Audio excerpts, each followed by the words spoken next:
வணக்கம். இன்றைய தலைப்புச் செய்திகள். மனித பாவனைக்கு உதவாத இலவச அரிசி மக்களுக்கு விநியோகம். மில்லியன் கணக்கில் வருமானத்தை குவித்த இலங்கை போக்குவரத்து சபை. ரணிலின் பிரசார தலைவராகுவதற்கு கடும் போட்டி. உயிர்த்த ஞாயிறு குண்டு தாக்குதலின் பின்னணியில் இந்தியா, விளக்கம் கோரும் விமல்.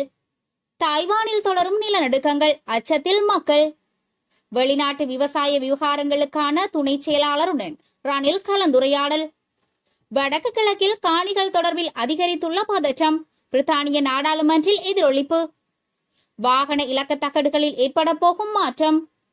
பொருளாதார நெருக்கடியால் திணறும் எம்பிக்கள், சொகுசு வாகனங்கள் விற்பனை. இனி விரிவான செய்திகள். மில்லியன் கணக்கில் வருமானத்தை குவித்த இலங்கை போக்குவரத்து சபை. இலங்கை போக்குவரத்து சபைக்கு சித்திரை புத்தாண்டின் போது சுமார் 1500 மில்லியன் ரூபாய் வருமானம் கிடைத்துள்ளதாக தெரிய வந்துள்ளது. ஏப்ரல் 5ஆம் தேதி முதல் 16ஆம் தேதி வரை இந்த வருமானம் கிடைத்துள்ளதாக இலங்கை போக்குவரத்து சபை தலைவர் லலித் டி ஆல்விஸ் தெரிவித்துள்ளார். இதன் அடிப்படையில் ஒரு வாரத்தில் அதிவேக வீதியின் வருமானம் 130 மில்லியன் ரூபாய் என அவர் குறிப்பிட்டுள்ளார். அதோடு கடந்த 12 நாட்களில் அதிக எண்ணிக்கையிலான பேருந்துகள் இயக்கப்பட்டதாகவும் மற்றும் புத்தாண்டு தினத்தில் நாடு முழுவதும் 1200 பேருந்துகள் இயக்கப்பட்டதாகவும் அவர் தெரிவித்துள்ளார். மேலும் பயணிகள் போக்குவரத்திற்கு இடையூறு ஏற்படாத வகையில் புத்தாண்டு காலத்தில் தேவையான பேருந்துகளை சேவையில் ஈடுபடுத்துமாறு போக்குவரத்து மற்றும் நெடுஞ்சாலைகள் அமைச்சர் மற்றும் வெகுசன ஊடக அமைச்சர் பந்துல குணவர்த்தன பணிப்புரை விடுத்துள்ளமை குறிப்பிடத்தக்கது. ரணிலின் பிரசார தலைவராகுவதற்கு கடும் போட்டி. அதிபர் ரணில் விக்ரமசிங்கவின் பிரசாரத்தின் தலைவராக இருப்பதற்கு பலத்த போட்டி நிலவுவதுடன் ஐக்கிய தேசிய கட்சியின் பிரதி தலைவர் ருவான் விஜயவர்த்தனவும் போட்டியில் இணைந்துள்ளார். இன்று முதல் மே மாதம் 1ஆம் தேதி வரை நாடு முழுவதும் மோட்டார் சைக்கிள் பிரச்சார பவனியை அவர் ஏற்பாடு செய்துள்ளார். இந்த பவனி மே தின பேரணி நடைபெறும் இடத்தை வந்தடைந்து முடிக்க திட்டமிடப்பட்டுள்ளது.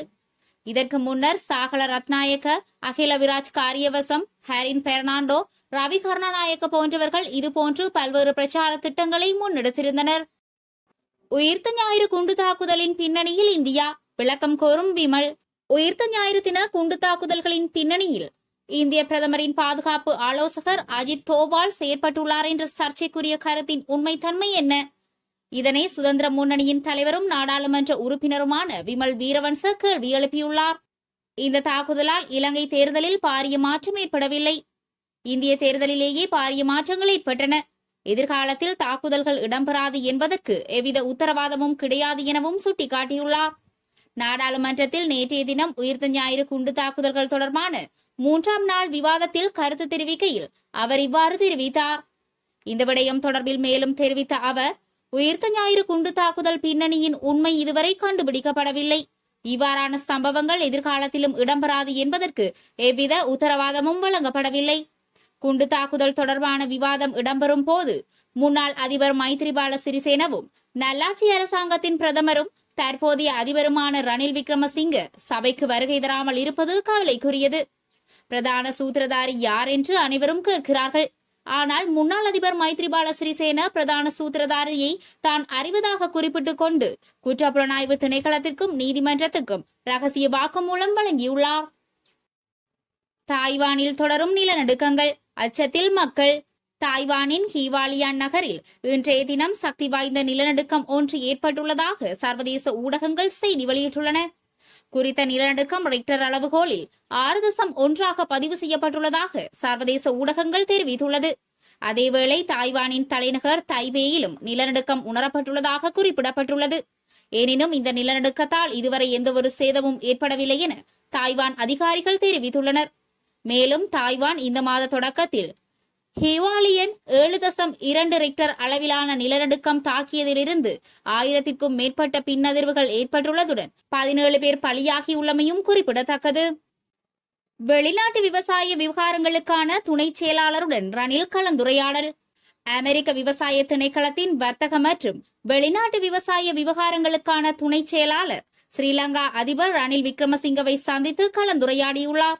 ஸ்ரீலங்கா அதிபர் அலுவலகத்தில் நேற்று இந்த சந்திப்பு இடம்பெற்றுள்ளது. இலங்கையில் அமெரிக்க உதவியுடன் முன்னெடுக்கப்படும் பால் உற்பத்தியை நவீனமயப்படுத்துவது குறித்து அமெரிக்க விவசாய திணைக்களத்தின் வர்த்தக மற்றும் வெளிநாட்டு விவசாய விவகாரங்களுக்கான துணை செயலாளர் மற்றும் ஸ்ரீலங்கா அதிபர் கலந்துரையாடினர். அந்த திட்டத்தினூடாக இலங்கை முழுவதும் பால் உற்பத்தியை விரிவுபடுத்த எதிர்பார்த்திருப்பதாக ஸ்ரீலங்கா அதிபர் தெரிவித்தார். வடக்கு கிழக்கில் காணிகள் தொடர்பில் அதிகரித்துள்ள பதற்றம், பிரித்தானிய நாடாளுமன்றில் எதிரொலிப்பு.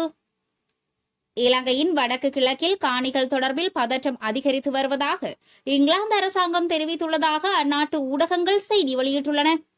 வவுனியா வெடுக்குநாரி மலை கோயிலில் கடந்த 2 மாதங்களுக்கு முன்னர் 8 தமிழர்கள் கைது செய்யப்பட்டுள்ளமை குறித்து ஸ்கொட்லாந்து தேசிய கட்சியின் நாடாளுமன்ற உறுப்பினர் பேட்ரிக் கிரேடி கேள்வி எழுப்பினார்.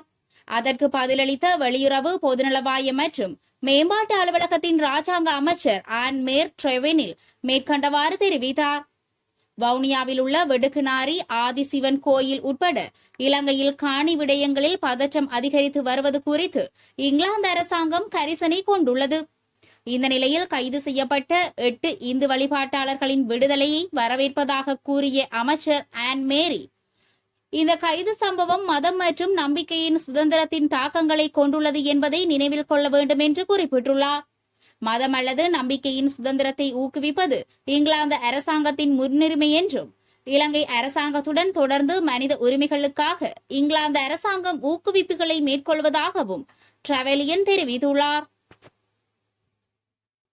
வாகன இலக்க தகடுகளில் ஏற்பட போகும் மாற்றம். இதுநாள் வரை வாகனங்களில் மாகாணத்தை அடையாளப்படுத்துவதற்கு பயன்படுத்தப்பட்டு வந்த 2 ஆங்கில எழுத்துக்களை நீக்குவதற்கு தீர்மானிக்கப்பட்டுள்ளது. போக்குவரத்து அமைச்சர் பந்துல குணவர்த்தன மோட்டார் போக்குவரத்து திணைக்களத்திற்கு வழங்கிய பணிப்புரையின் அடிப்படையில் இவ்வாறு மாகாண எழுத்து நீக்கப்பட உள்ளது. திணைக்களத்தின்படி புதிய உரிமையாளர்கள் எதிர்கால வாகன விற்பனையில் மாகாணத்தை குறிக்கும் இலக்கத்தகடுகளை மாற்ற வேண்டிய அவசியமில்லை. தற்போது வரை மாகாணத்தை குறிக்கும் வகையில் இந்த இலக்கத்தகடுகள் வாகனங்களில் பொருத்தப்பட்டுள்ளதுடன் குற்றச்செயல்கள் ஏதாவது நடந்தால் அதனை கண்டுபிடிப்பதற்கும் இலகுவாக இருந்தமை குறிப்பிடத்தக்கது. பொருளாதார நெருக்கடியால் திணறும் எம்பிக்கள், சொகுசு வாகனங்கள் விற்பனை. பொருளாதார நெருக்கடியால் திணறும் நாடாளுமன்ற உறுப்பினர்கள் தங்கள் பயணங்களுக்கு குறைந்த விலையில் சிறிய வாகனங்களை நாடுவதாக தகவல்கள் தெரிவிக்கின்றன. சுமார் 40 நாடாளுமன்ற உறுப்பினர்களே இவ்வாறு சிறிய வாகனங்களை நாடுவதாக தெரிய வருகிறது. தற்போதைய பொருளாதார நெருக்கடியால் சொகுசு வாகனங்களை பராமரிக்க முடியாமல் அவர்கள் தவிப்பதாக தெரிவிக்கப்படுகிறது. எரிபொருள் விலை அதிகம் என்பதால் நாடாளுமன்ற கூட்டங்களில் கலந்து கொள்வதற்கும் பல்வேறு நிகழ்ச்சிகளில் கலந்து கொள்வதற்கும் இந்த நாடாளுமன்ற உறுப்பினர்களுக்கு தடை விதிக்கப்பட்டுள்ளது. பல நாடாளுமன்ற உறுப்பினர்கள் பேருந்துகள் மற்றும் தொடரூந்துகள் உட்பட பொது போக்குவரத்து சேவைகளை பயன்படுத்துவதற்கு பழக்கப்பட்டவர்கள். நாடாளுமன்ற உறுப்பினர்களின் மற்றொரு குழுவும் தங்களுடைய அதிக மதிப்புள்ள வாகனங்களை விற்க ஏற்பாடு செய்துள்ளது.